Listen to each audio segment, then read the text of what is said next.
નમસ્કાર વિદ્યાર્થી મિત્રો, હું સંજય ગોહેલ આપ સર્વ વિદ્યાર્થી મિત્રોનું હાર્દિક સ્વાગત કરું છું.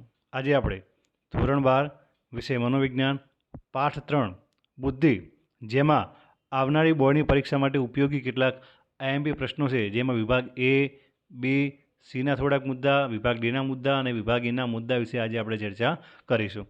વિદ્યાર્થી મિત્રો, આ વખતે જે નવી પેપર સ્ટાઇલ છે એ મુજબ ત્રીજા પાઠમાંથી વિભાગ એના 2 પ્રશ્નો, વિભાગ બીનો 1 પ્રશ્ન, વિભાગ સીનો 1 પ્રશ્ન, વિભાગ ડીના 2 પ્રશ્નો અને વિભાગ એનો 1 પ્રશ્ન, એમ કુલ 16 માર્ક્સનું આ પાઠમાંથી આવવાનું છે. એટલા માટે આ જે પાઠ છે એ બોર્ડની પરીક્ષા માટે ખૂબ જ મહત્ત્વનો છે.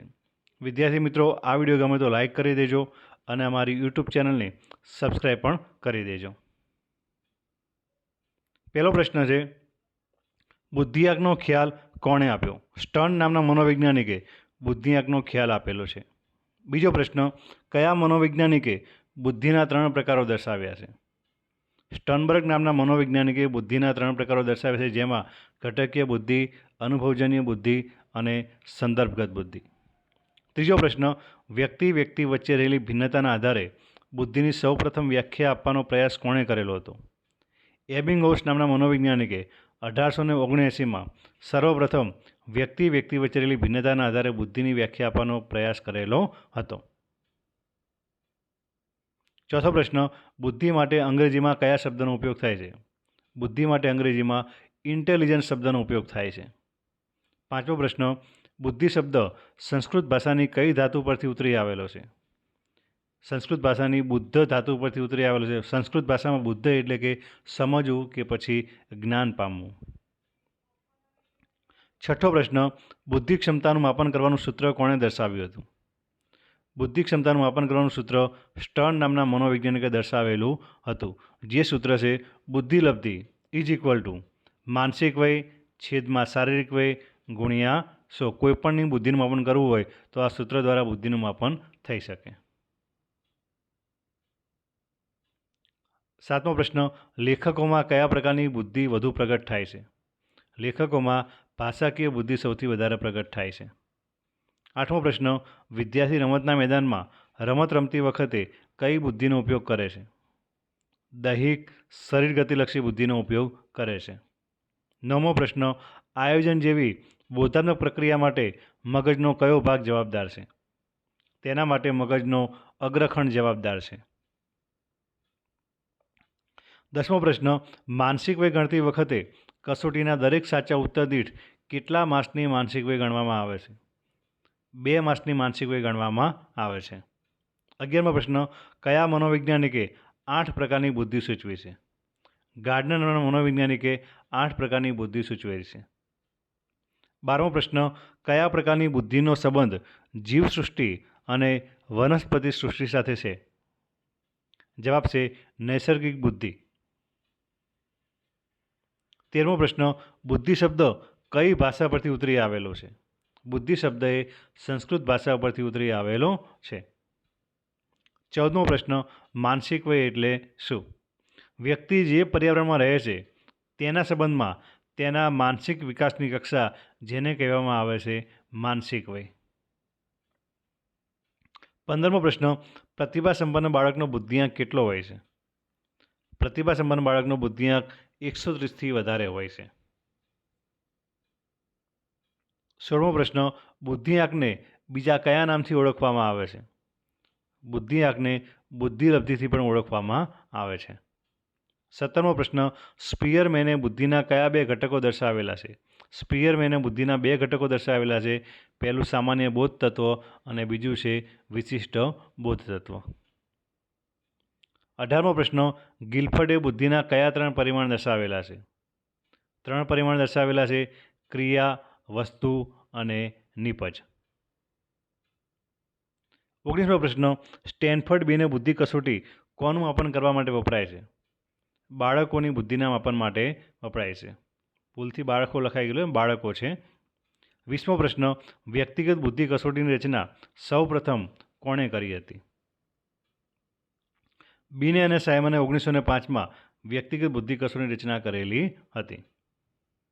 21મો પ્રશ્ન, ભાષા અને સાંસ્કૃતિક અસરથી મુક્ત બુદ્ધિ કસોટીની રચના કોણે કરેલી છે?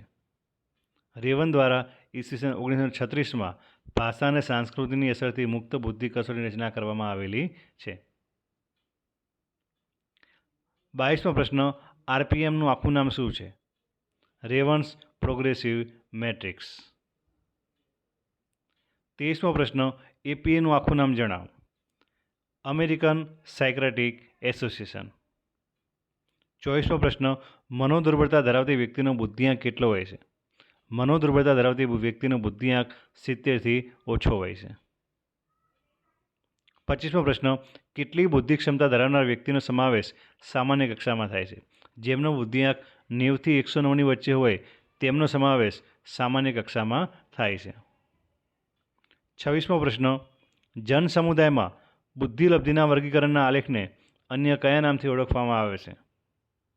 સામાન્ય સંભવિતતાનો આલેખ. 27મો પ્રશ્ન, બુદ્ધિ અંગેનો દ્વિઘટક સિદ્ધાંત કોણે રજૂ કર્યો? સ્પિયરમેન નામના મનોવૈજ્ઞાનિકે દ્વિઘટક સિદ્ધાંત રજૂ કર્યો છે, જેમાં બુદ્ધિના બે ઘટકો છે, એક સામાન્ય બોધતત્વ અને બીજું વિશિષ્ટ બોધતત્વ.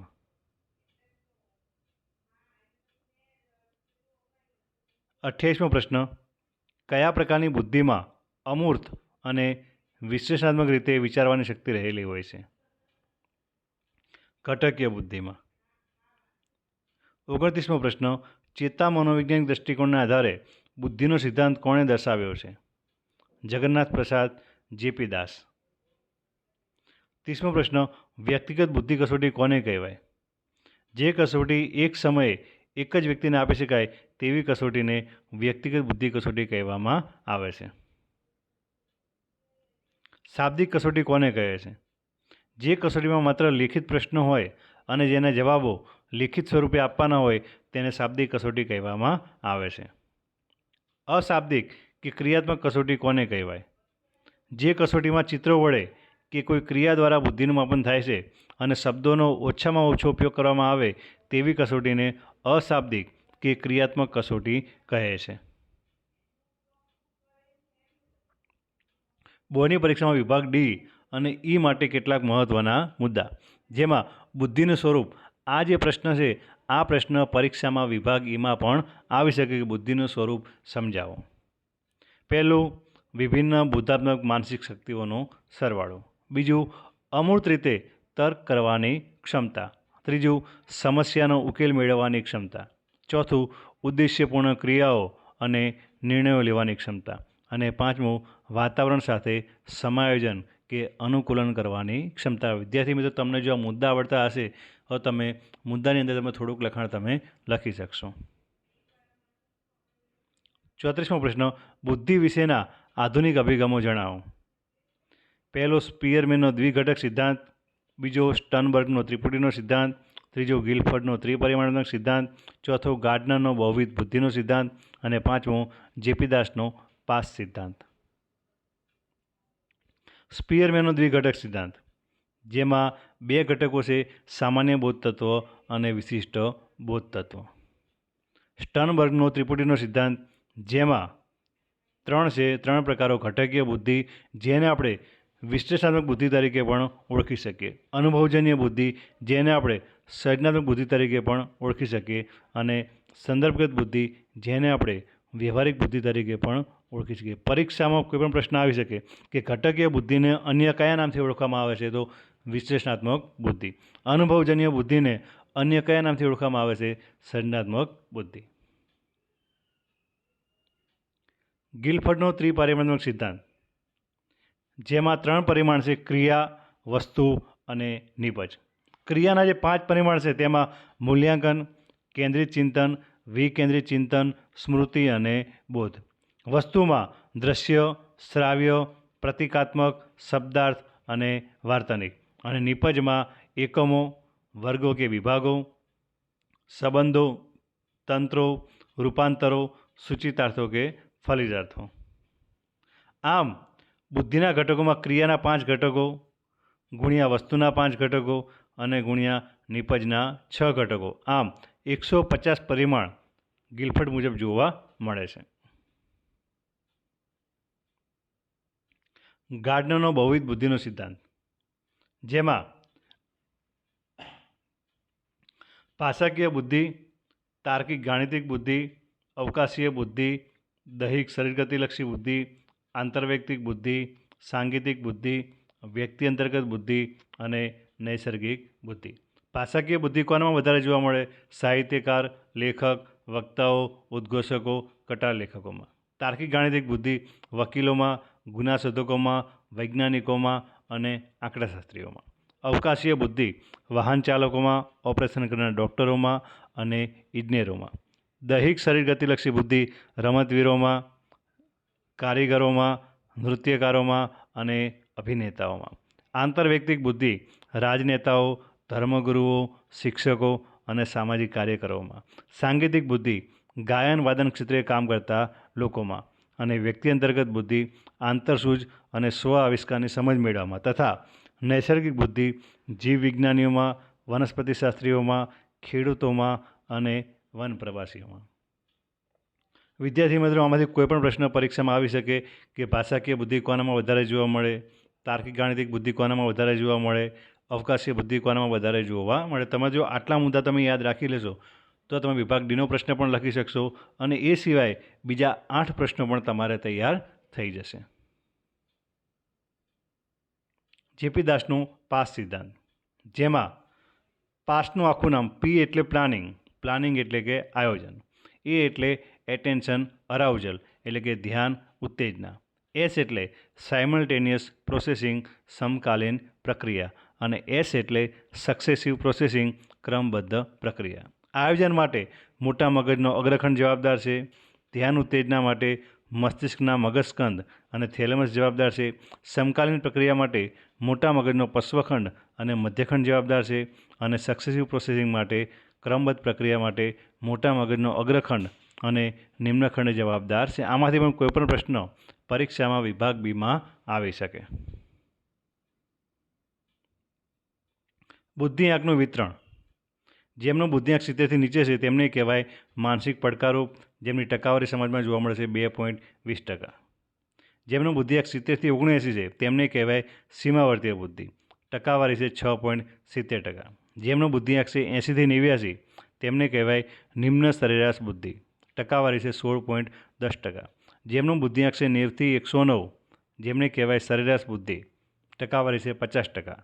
જેમનો બુદ્ધિઆંક છે 110થી 119 ઉચ્ચ સરેરાશ બુદ્ધિ, ટકાવારી 16.10%.